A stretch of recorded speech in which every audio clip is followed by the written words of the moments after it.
a lot of people have this attitude. I used to have this attitude. So I tweet out this video of a player from the University of Houston, Jamal Shed.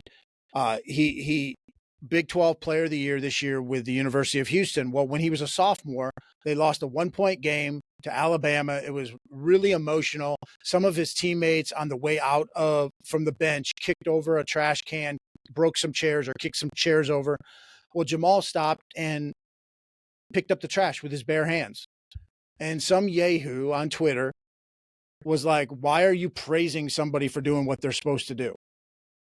Well, first of all, Jamal's not supposed to pick up the trash. That's not his job. That's not his job right then, necessarily. And he certainly doesn't need to do it barehanded.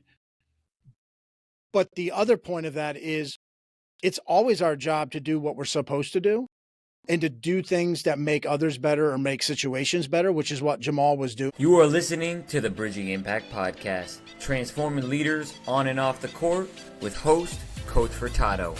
Without further ado, let's dive in. Hello, everyone, and welcome back to another episode of the Bridging Impact Podcast. We have our second repeat guest. Actually, I believe, Jamie, you are number 6 on the Bridging Impact Podcast guest list. Jamie is the host of Success is a Choice podcast. He's a former college coach and an author, and I'm excited to talk leadership with you today. So welcome to the show. And Justin, I appreciate you having me back. You ran out of all the good guests, so you had to go recycle some of the oldies. It's like the coaches, sometimes in the NBA or the NFL, you just have to recycle a has-been or somebody that was failed some other time. So I appreciate you having me on or giving me another chance to have a good podcast episode.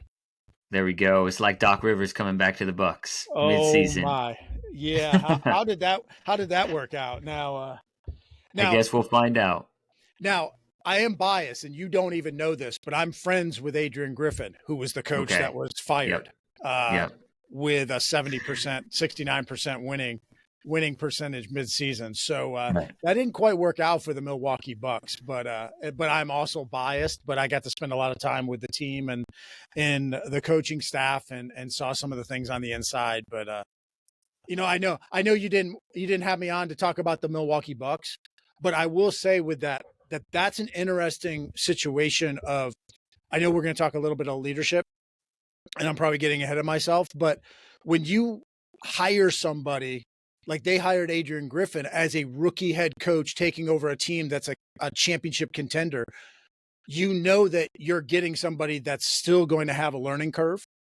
And so when you hire someone or you're that front office or that upper leadership, you've got to say to yourself, all right, what things are we putting in place? This is a guy that has potential, but we're going to have to help him along the way. Or what can we do to get that potential out of him? And I don't think the Milwaukee Bucks did a very good job of that, but that's very similar. You're a coach. A lot of people listening to this are coaches or watching this are coaches. Well, you have players with high potential, let's say, but they drive you crazy sometimes, or they don't always do what you want them to do right now, or they haven't reached their potential. And what a lot of us do is we coach them right now, as opposed to coaching them for what they can be and helping develop them and say, all right, you can be something great. I see this vision for you. A leader is a dealer in hope. Not just cross your fingers and I hope it happens, but a hope in terms of giving people hope and presenting this vision or casting this vision. And I think as leaders, sometimes we don't do that. As coaches, we don't do that. In the Milwaukee Bucks case, I don't think their front office quite did that well enough. But then, coaches, you see that all the time with coaches. They don't do that with their players. They don't have patience with their players, or they don't do anything to help out the players. They say, well, the players are smart enough. They're mature enough. They're adult enough. They know what they're doing. They'll figure it out. Well, everybody still needs help. Even a LeBron James in his upper 30s still needs help. Even a Tom Brady, when he was playing, still needs help. Now, they need help less than a rookie, but they still need help. And that's where leaders forget sometimes. Our job is to make people better and make situations better. And sometimes we don't do that. So yeah, you didn't have me on to talk about that, but that, I just think that's a major issue that we have as leaders, whatever level that is, whatever level we have as a leader, is we're not constantly looking for ways, left and right, forward, backwards, 360 degrees, how we can make people and situations better. We're kind of just covering our own butt sometimes. Now that's a great way to start the podcast, and I'll go on the flip side and talk about the Celtics and Brad Stevens. So they hired Joe Mazzulla right last year amidst their coach leaving before because of certain conduct issues. And one of the things that I've heard Brad Stevens talk about with Joe Mazzulla is talking about how Mazzulla's been has been criticized about his late game management, and Brad Stevens has defended him multiple times and talking about like this is his opportunity and opportunity to grow, and those are two different teams, and we'll see how the playoffs kind of shake out because we're recording this in April, right? The finals are in June. But at the end of the day, the Celtics had a great season. It's probably, they have an immense amount of talent, and I'm sure Joe Mazzulla has grown as a coach with Brad Stevens, and I'm sure there's other leaders that are in the building that are believing in him and helping develop him. But I think that's such a great way for us to start the podcast. Well, you make a great point there, Justin, and that's it's a very similar apples to apples type comparison. Even though, Joe Mazzulla, he was the assistant, right? At Boston prior to taking over, but still, here's a guy who hasn't been an NBA head coach but has all this potential. Well, Adrian Griffin with the Milwaukee Bucks was kind of criticized for a number of different things, but like in game, at the end of games, just like you mentioned with Joe Mazzulla, things like that. You can teach that stuff. Like you can grow as a coach in those areas. But if you're somebody that has no relationship abilities with people, or you're somebody that doesn't get along with people, or you're just, not very talented when it comes to people or seeing the big picture, well, it doesn't matter how smart you are at the end of the games, you're going to lose your team. And so I love the part with Brad Stevens of saying, essentially saying, this is the right guy. We have the right guy in place. Now we're going to work and tweak on these other things because we can work and tweak on these things. It's really hard to take someone who's not the right guy, who's a bad guy, or who just doesn't have it, but they might have all this knowledge of this playbook, but they're just not going to have it.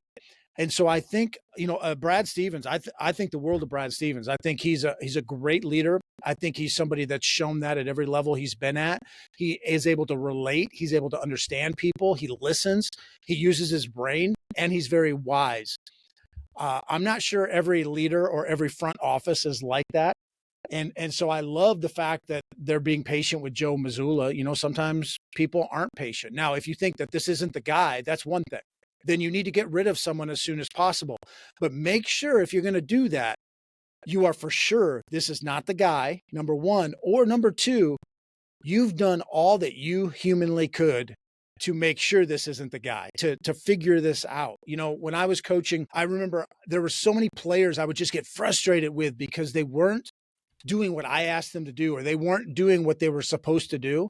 And oftentimes when I stepped back and looked in the mirror, it was, I really wasn't doing all that I could to empower them, to equip them, to enhance their skills. Maybe, all right, well, they have this skill, but man, they're really lagging behind in this other area and they're killing us out there. Well, did I prop them up? Did I help them be the best that they could be? Did I set them up for success? And oftentimes the answer is no, I didn't. Oftentimes I was like, well, I told you that time. Just like with my middle schooler, my middle school son, Jalen, I'll be like, hey, I told you that. Well, okay, well, he's a middle schooler. He wasn't listening. Or you got to tell him in multiple ways. Yes, should he listen? Should he be paying attention? Should he know what I'm talking about? Sometimes, yes. Just like our players should know what we're saying, but the reality is they don't. And so I'll give you, we're kind of going off now on a slight tangent, but how many times at the end of your practices, Justin, maybe you run for conditioning, or at least you've seen that happen in practices. You'll run some line drills or whatever. Then your guys will come into the huddle, their hands are on their knees and they're dead tired. And then you'll give them 2 or 3 instructions or 2 or 3 announcements. Hey, remember, we got to do this, or remember the bus leaves at this time tomorrow, or remember this or that or this. Well, and then invariably you have somebody that forgets that stuff. And you're like, well, I told you. Well, you might have told them, but you told them in a wrong environment, or you told them only once when they were dead tired or they were mad at you because you had just yelled at them. Maybe you can put up announcements, a piece of paper in the locker room that reminds them of that. Maybe you can send out an email. Maybe you can have your assistant coach go to those 3 kids that are always forgetting stuff, and they can remind those 3 kids. That's not enabling them. That's not giving them a crutch necessarily, but that's just as a coach looking around and saying, you know what, here's my potential pitfalls. Here's my potential problems. What can we do to lift people up and help them before they can go out on their own altogether? And everybody's a little bit different, but sometimes we kind of set people up for failure rather than success. That's a really interesting point, and I'm kind of thinking, and I want to kind of go back a little bit and talk about the potential aspect of it. You know, there's a lot we can kind of break down, and I think a couple of things that I kind of hear in there is the environment, right? And so what kind of environment are we creating as coaches to help all of our players maximize their potential, right? I have this book right up here, Hidden Potential by Adam Grant, got me fired up this year about helping athletes reach their potential, because every kid has a different potential, whether it's on or off the court. That's why we named it Beyond the Game Basketball. We want to help them prepare for themselves to be successful after the game of basketball. And I bring this up because I have multiple players that come to mind when you're talking about different ways that number one, frustrate me, and number two, I feel like as I'm hearing you talk, I'm maybe failing them. Actually, not maybe, I am failing them because I am not preparing them super well in terms of dealing with some of their, body language or energy. And I'm just curious, from this question, how do you help players specifically with, certain body language and an energy that they bring to the team? Because I'm thinking in one particular player where they have a lot of talent on the court, but they're just not putting it together off the court yet. Yeah, a lot of times what we do is we either mirror their attitude or their appearance. So if they have bad language or bad body language, or if they are getting frustrated, we start to get frustrated with them, as opposed to staying calm, being the adult in the situation, de-escalating something. Also, too, we forget that we had to learn along the way from somebody. And sometimes we forget what it was like to be 13 or 14 or 19 or 21.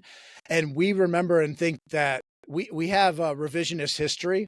We tend to think that we just could hear something one time and we were the model player or the model athlete or just the most coachable person that anyone would have ever had. And the fact of the matter is, most of us struggled in this area as well. We weren't coachable. Or a phrase I like to use with players, I'll even talk to a player about this, is if I think you're being not coachable, I don't want to say that you're being uncoachable, at least to start with. What I might say is something, I might frame it a little bit differently and say, hey, Justin, I know you want to get better. I know you want to be the best player you can because, last week you told me this, or last year you told me this, but right now you're not being very approachable.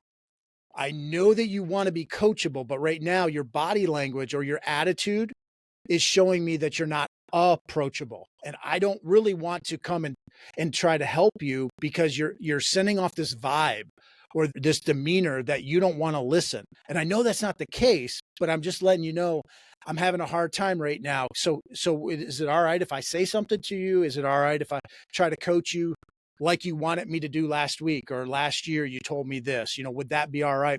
When you kind of frame it different ways, and that's just one way to frame something. If you frame it a different way sometimes with these kids or your athletes, sometimes they might be a little bit more open to listening to you. But even before that, before the framing, you got to step back and say, it's not about me. And as coaches, as leaders, sometimes we make it all about us. And man, if Justin's screwing up, it makes me look bad. Or if Justin's not listening or doing what I told him to do, then it makes me look like I wasn't a good coach. We got to get our ego out of this. It's not about our ego whatsoever. It's about how can I help Justin be the best version of himself so that he can help the team be the best team that we can be. And I just think too many times we get in our own way. We sabotage ourselves. We shoot ourselves in the foot because we make it about us. And I was like that, especially my first head coaching job. My first head coaching job, I was the youngest NCAA head coach in America for women's basketball. And I don't know how many times I said, just do what I tell you to do. They wouldn't have hired me if they didn't think I could do the job. I'm begging them essentially, just listen to me. Well, the problem was it was all about me. It wasn't about what can I do to serve you and help you. And sometimes you'll be like, well, that's kumbaya, or, you're not some preacher, or, hey, you got to tell them what to do because they need to do it. This is competition.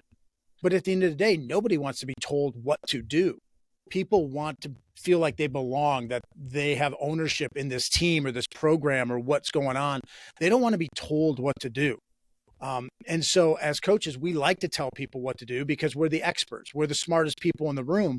But just because I'm the smartest person in the locker room doesn't mean that anyone's going to listen to me in that locker room and go out there and do what I asked them to do. So the very first thing is get that ego out of the way. You got to get that ego out of the way and say, how can I help Justin?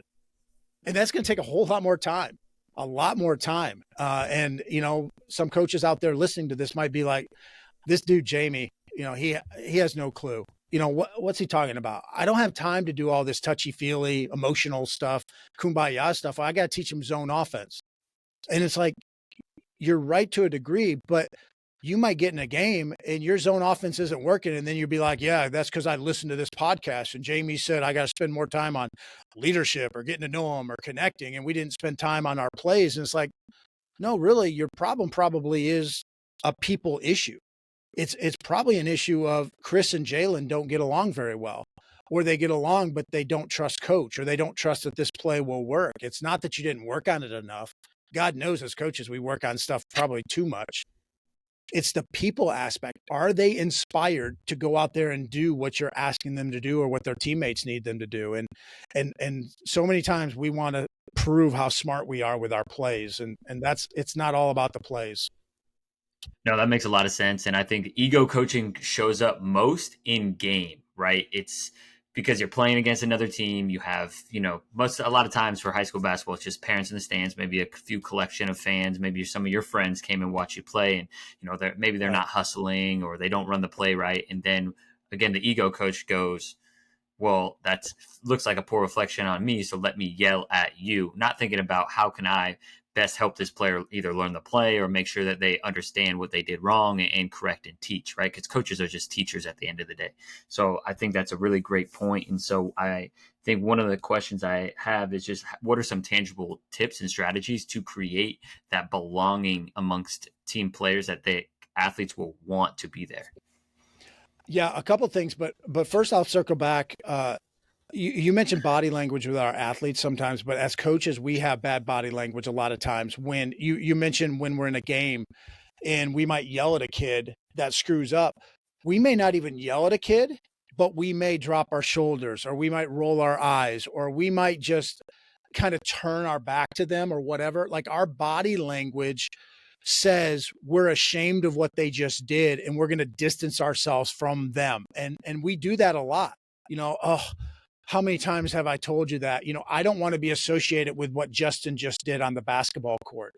We do that subconsciously sometimes, but sometimes we're aware of it. I'm just mad at Justin or frustrated with Justin. So we need to do a better job. And maybe we need an accountability partner. I know that's a strange word, but maybe our spouse or maybe an assistant coach or somebody needs to snap us out of that.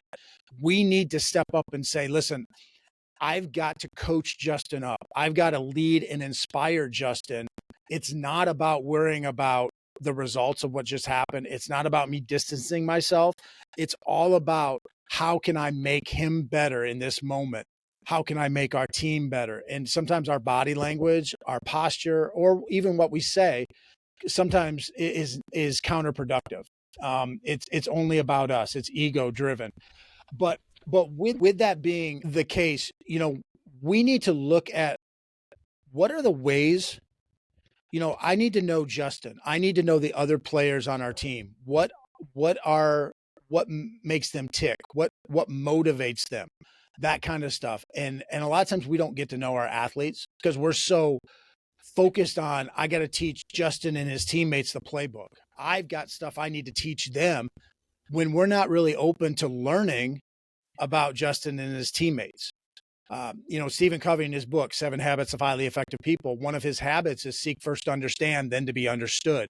As coaches, we're constantly boom, boom, boom. We're the ones. I'm the knowledgeable one. I'm the expert. I got all this stuff to teach you. Well, we're not winning games because of my brain and the X's and O's we have. We're winning games with inspired players who play together. That's how you win games, or even more importantly, that's how you maximize your potential. You have got to have athletes that are inspired to do their best, but also inspired to be great teammates. And we don't do that based upon our knowledge of the playbook or how smart we are about into the game, out of bounds plays or whatever. But yet as coaches, that's what we're constantly focused on. So we have to understand our players a little bit, get to know them, connect with them. Once again, I'm not a kumbaya guy, even though it might sound like it, but I do think we need to connect with our players a little bit more so that we understand where they're coming from, so that we understand them, so we know what buttons to push, so they feel like they trust us. I don't care if you trust them. They're a teenager a lot of times, or a young adult, but you've got to trust that they can do more if you do more. And a lot of times what happens is, as a coach, we say, well, I'll do more when they do more. No, we need to start it. We're the adult. So if we have a disagreement with a player, you know what? Why do you think the 15-year-old is going to be the mature one in the relationship? Well, I'm going to, if he wants coached, he knows where I am. Hey, if he wants extra work, he knows where I'm at. No, he's a teenager. Why do you think a teenager, especially on one breath, you've said that their parents are an idiot. Well, if their parents are idiots and they're a teenager, where do you think they're learning this from? Where do you think that they're going to get that responsibility? Be the adult in the situation, be the one to step up. Well, I'm always stepping up for Justin.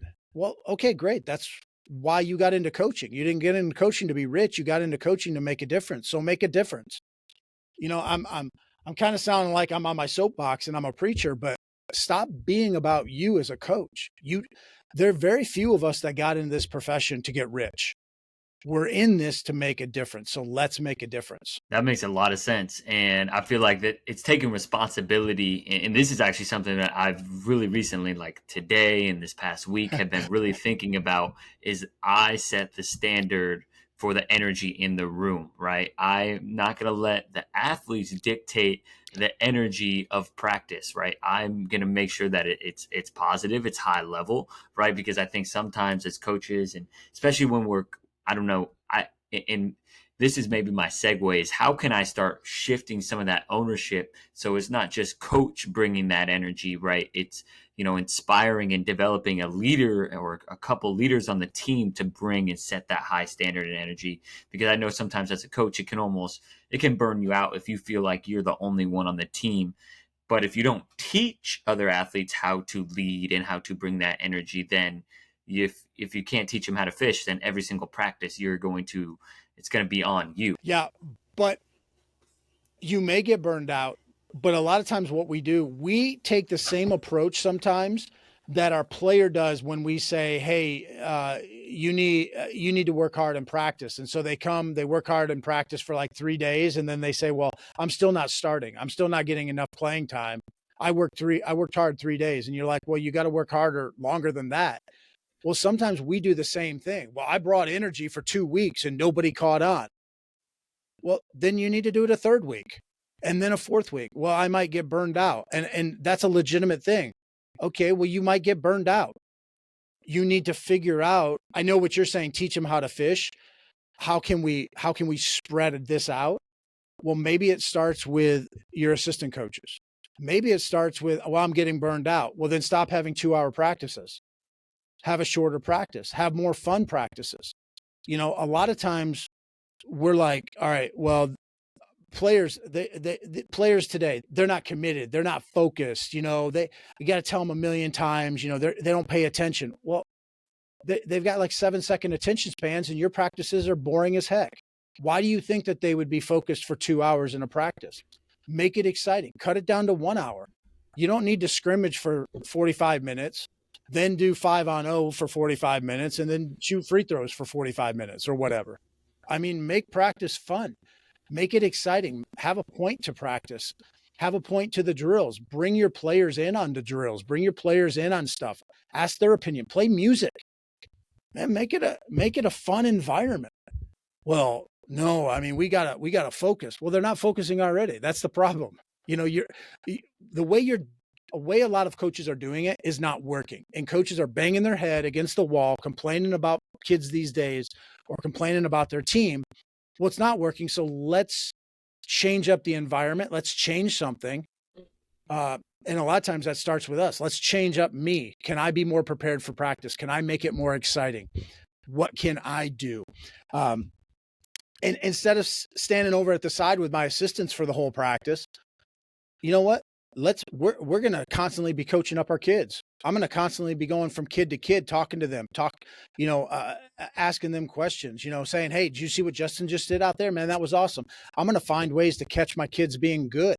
That's one of the biggest things. We don't catch our players being good. Just yesterday, I tweeted out, and this is a one-person comment that irritated me, but a lot of people have this attitude. I used to have this attitude. So I tweet out this video of a player from the University of Houston, Jamal Shed. He Big 12 Player of the Year this year with the University of Houston. Well, when he was a sophomore, they lost a 1-point game to Alabama. It was really emotional. Some of his teammates on the way out from the bench kicked over a trash can, broke some chairs or kicked some chairs over. Well, Jamal stopped and picked up the trash with his bare hands. And some yahoo on Twitter was like, why are you praising somebody for doing what they're supposed to do? Well, first of all, Jamal's not supposed to pick up the trash. That's not his job. That's not his job right then necessarily. And he certainly doesn't need to do it barehanded. But the other point of that is it's always our job to do what we're supposed to do and to do things that make others better or make situations better, which is what Jamal was doing. But we don't see that enough. We don't have people doing what they're supposed to do enough. We see a lot of people doing what they're not supposed to do, and then we don't have an example. If we started showing people doing the right thing more often, people would then do the right thing more often because they would see that. I wouldn't feel weird as a 14-year-old in middle school walking down the halls of my school and I see a candy wrapper on the ground.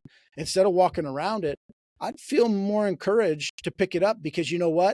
Other people do that. I see other people do it. It's not stupid to do that. It's cool to do that. I saw this guy do that, but we don't ever show that. We show the bad things all the time. We have to do a better job of catching people being good.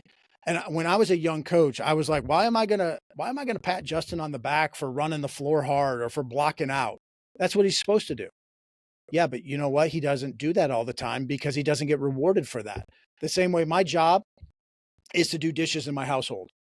My job is to not throw socks on the floor, to actually use my dresser, to use my closet. The floor is not an extension of my closet. I'm not supposed to do that. But you know what? When I put things away right and when I do the dishes right and my wife puts her hand on my shoulder and says, great job, honey, that inspires me to do that again and then again and then again. Even though that's what I'm supposed to do, that encouraging word from somebody that I trust, respect, or adore, that's going to encourage me to do it more. So if you want people to block out more, then you need to catch them being good when they block out. You're going to have a 2-hour practice, Justin, or any other coach listening to this.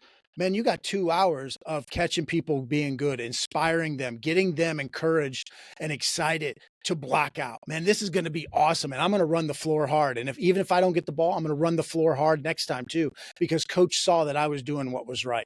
And coach isn't only going to point out when Steph Curry hits the game-winning shot, but he's going to point out when Clay sets a great screen to get Steph open.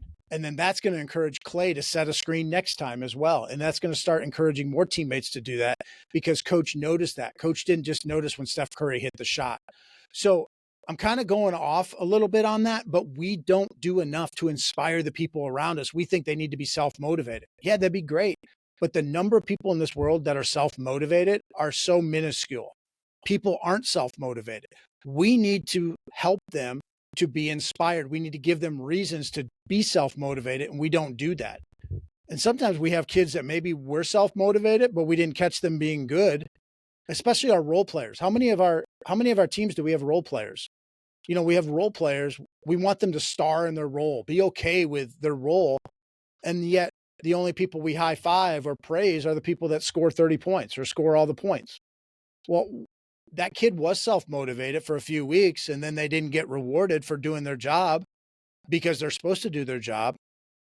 End of story. Now we have a kid that we say is not self-motivated. He was until we never caught him being good. Yeah, you got to celebrate when they're doing what they're doing well. And I'm just hearing, some of the coach criticism in the back, and I'm sure you've got this question before. And so I'm just curious how you would respond to this question. Is a lot of times as coaches, we're preparing our young athletes for life, and I think one thing that I've heard is like, especially about going back to making practices fun. It's like that doesn't prepare them for the real world. The real world is, hard and challenging. And why would we make this experience, not resemble the same thing? So what is your kind of rebuttal to that? Yeah, my rebuttal would be is there's going to be plenty of times that I'm going to have an opportunity to talk to Justin about adversity and him being resilient.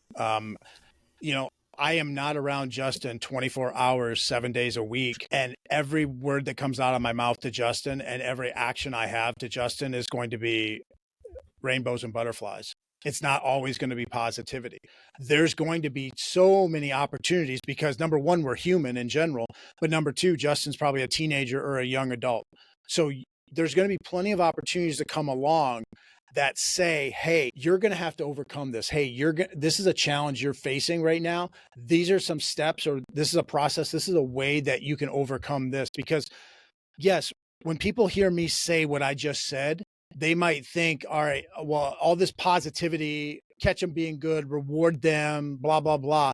I'm not talking like this fake positivity. I'm not talking about, like we've all seen the AAU coach or travel ball coaches, but we've all seen them that really all they are is a cheerleader on the sideline, and it gets old because they're not actually giving any substance to them. Oh, good job, run, good. Oh yeah, good job. It's like, good job for what? There's 5 guys out there. What are you saying good job about? But when I say Justin specifically, Justin, great job running to the rim and getting wide on your post up on that fast break. Boom. Coach saw me do something specific that he's been talking about in practice, and he just called me out for doing it right. The same thing, there's going to be times when you don't do it right. Okay, well, I can be like, hey, Justin, remember a couple plays ago, or remember yesterday in that practice when you did it right and I told you about it and you were excited about it? Okay, well, this time you got to be, you kind of, you didn't get to the rim in time. You didn't run quite as hard as you wanted to. And, Steph was out there with the ball. He was looking to hit you in the post, and you didn't quite run the floor hard. But I know you can run the floor hard because you did it last night, or you did it earlier in the game, or whatever. There's going to be plenty of times where you can catch someone being bad. But when you catch them being bad, it's got to be instructive, not penal. It can't be, all right, well, I'm going to drop the hammer on Justin. No, I'm going to instruct him. I'm going to try to correct him so that he can be better in the future. But oftentimes that correction is going to come in the way of saying, hey, I know you can do this because I've seen you do this. Or, hey, you look like you're a little tired out there. No, coach, I'm not tired. Okay, well, you're kind of dragging up the court, but you told me that you wanted to do X, Y, or Z. What you're doing right now, the way you're going through the motions, you're probably not going to achieve that goal, if you keep going the way that you are. So there's going to be plenty of times in a practice, plenty of times in a day where you can have correction, where you can work to help them get better. So it's not all rainbows and butterflies all the time. I think it's a great question. I think that we actually we are less positive about stuff, and we're more just, always the negative person. As coaches, we have film sessions. The only people that like film sessions are the people that don't play, because they get in an air-conditioned room for like 30 minutes, and that's 30 minutes that they don't have to run and they don't have to get yelled at because they're not on film.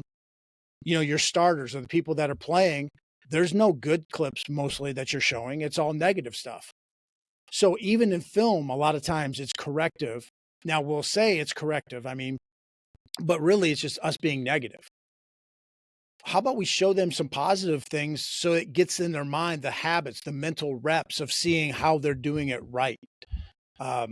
We just tend to dwell too much on the negative as a coach.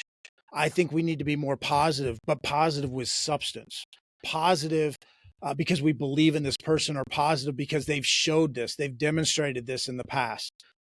If you're going to show a bad clip of a kid in a game, maybe show a good clip too. Hey, this is what we want it to look like as a reminder. Justin, I just showed you, Justin, you didn't run the floor very well, but to remind you of what it should look like, here's a clip of when you did it right. That kind of stuff. And I do agree. We got to prepare people for quote unquote the real world or things that they'll face. But in sports, we're going to have so many opportunities to prepare them for things.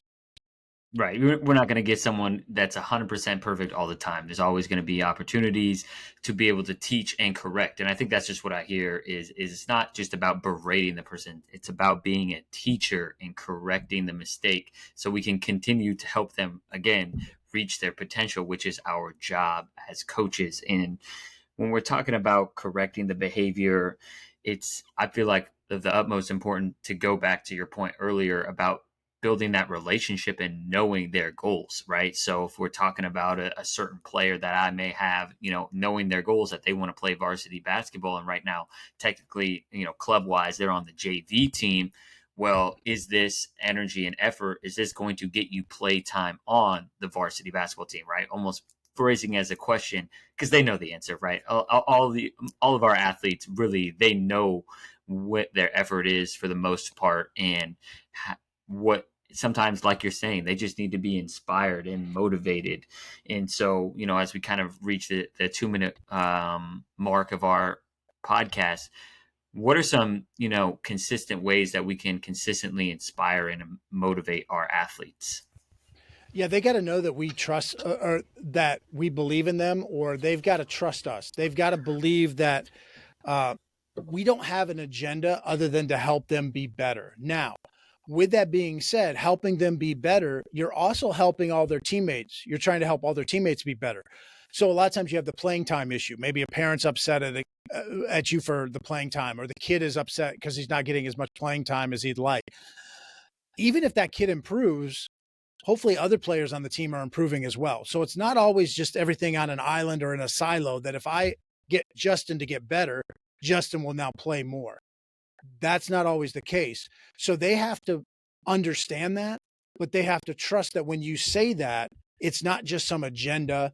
It's not you being selfish, or it's not you just playing favorites with somebody else necessarily. It's that, hey, I'm being honest with you, but you can trust that I'm going to try to help you be the best version that you can be, so that when you do have the opportunity, we're setting you up for as many opportunities to be successful as possible.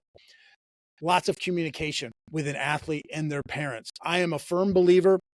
I did not believe this early on in my coaching career, but as I went, I 100% believe this.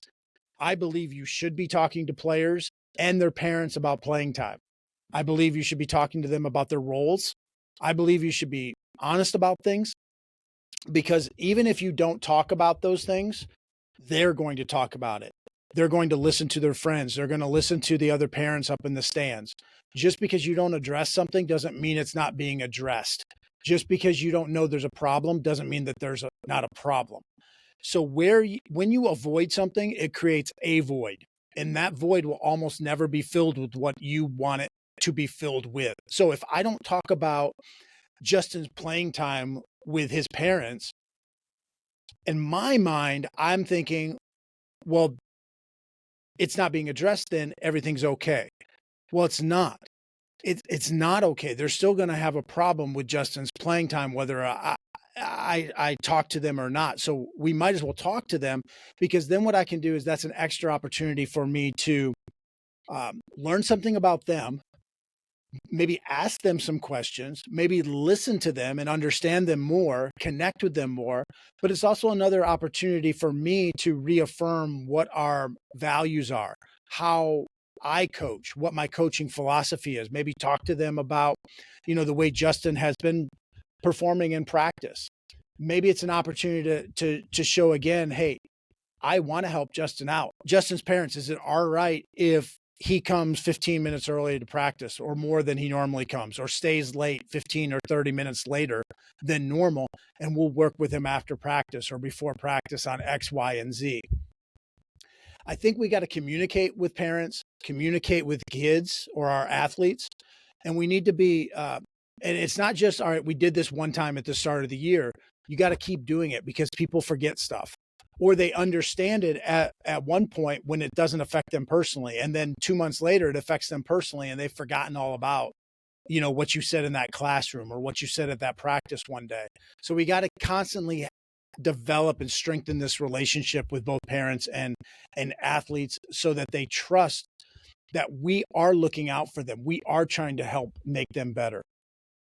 And when I'm kind of just thinking about the details of that, is that best, probably, hey, 10 to 15 minutes before practice, you want to talk about, I'll actually, instead of it, if you want to, because we're kind of going to go back to, don't assume that the teenagers are going to come. Be like, I'm going to talk to 1, 2, 3, y'all before this practice, then y'all before that practice, or you guys after. And that way it's that consistent communication, because I'm thinking about this past high school season, and I was the assistant for JV and varsity, so I got to work with a lot of players. And as the head coach, I had a meeting right with all my players before the season, and I don't think I did a great job throughout the season, kind of doing what you're talking about, that consistent communication. But of course, dynamics change, right? When players get hurt, and then players come back from injury, right? Which then affects everyone's play time.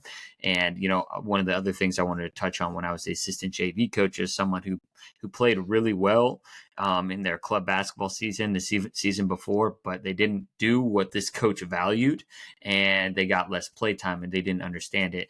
And now I'm kind of looking back from our conversation it's important for us to communicate.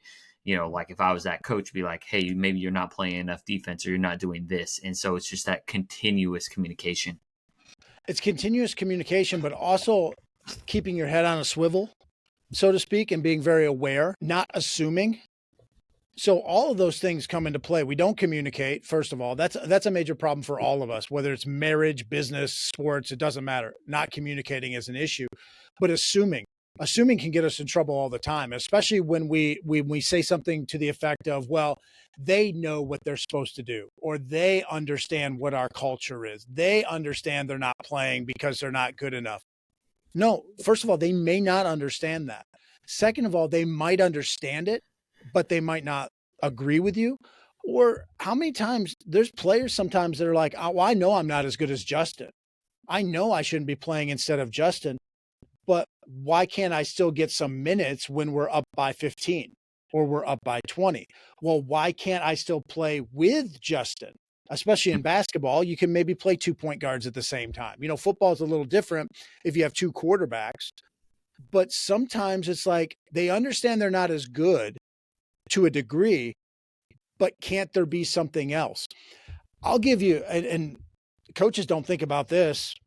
I think, all right, you get up, let's say 20 points at the end of a game, or you clear your bench. Coaches clear their benches, let's say, which, hey, let's give these bench warmers a chance to play or whatever. I'm not against that. But what if we, instead of clearing our whole bench or sitting all 5 of our starters, what if we kept 1 or 2 starters in the game who have been screeners all year? All right, their role is not to take shots, but their role is to set screens, to be a dirty, a blue collar, dirty work type player. And we're going to run some plays for them now.